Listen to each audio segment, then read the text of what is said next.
Okay, sorry I got interrupted. For number 34, there's one crucial piece of information missing, and that is that this also has to be x degrees. If we don't have that, we actually don't have enough information. All right, so first things is, and whenever we're doing geometry stuff, and particularly if we have triangles or straight lines, is we can look at 180 degrees on a line. We call this a linear pair. So y is going to be 180 minus 82, or 98 degrees.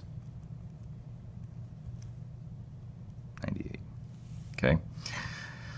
Now we have the external angles theorem, which is where if we have these two angles, then the external angle opposite that, this one, are equal. That is something that we did cover, but it's not something you need to memorize. The key with triangles is to remember that all the angles add up to 180, just like we did when we were doing the other half of this. So you remember that here we did split this up into triangles, and we said those are 180 degrees. So we're going to use that same principle. This is 180 degrees, so that means this is 180 minus 12x. Okay, so now I have 180 minus 12x,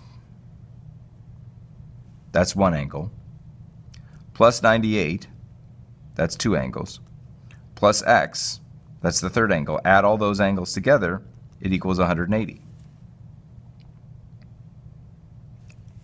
So I have now 180 plus 98, and I've got negative 12x and positive x. So negative 11x plus 278 equals 180. Subtract 278 from both sides, and I have negative 11x equals 98. Excuse me, negative 98. X equals 8.9. So 8.9 is what x equals.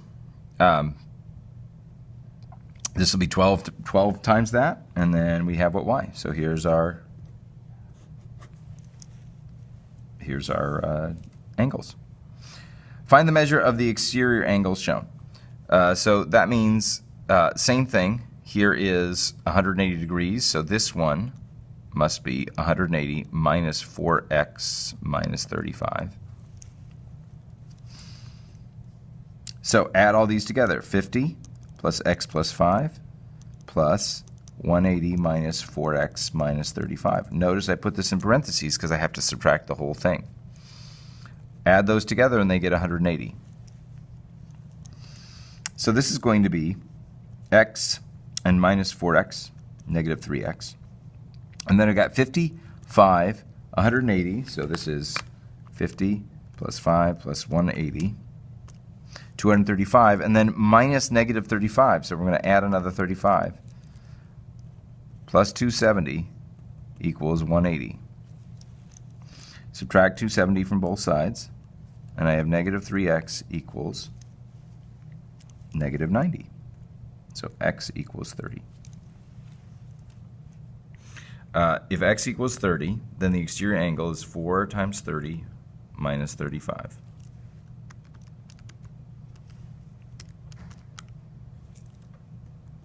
Degrees. Solve for x and y.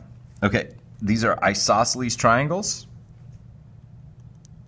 So it means that's 50, which means that's 50 because of alternate interior angles, which means that's 50 because of alternate interior angles. So that means y here is 130 degrees. 50 and 50 is 100. So if all three angles, x plus 50 equals 180 degrees, so therefore x equals 80. Because we've got 50, 50, and 80 would give us 180 degrees. Triangle similarity.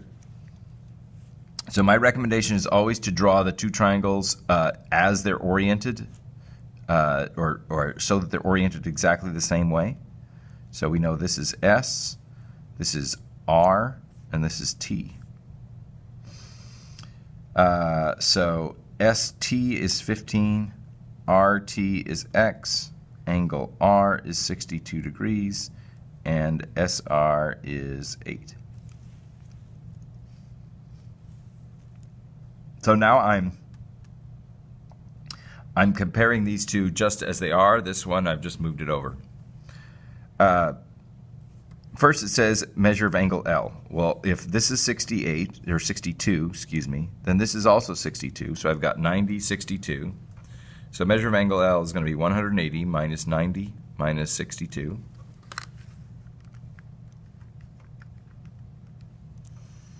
Or 28 degrees.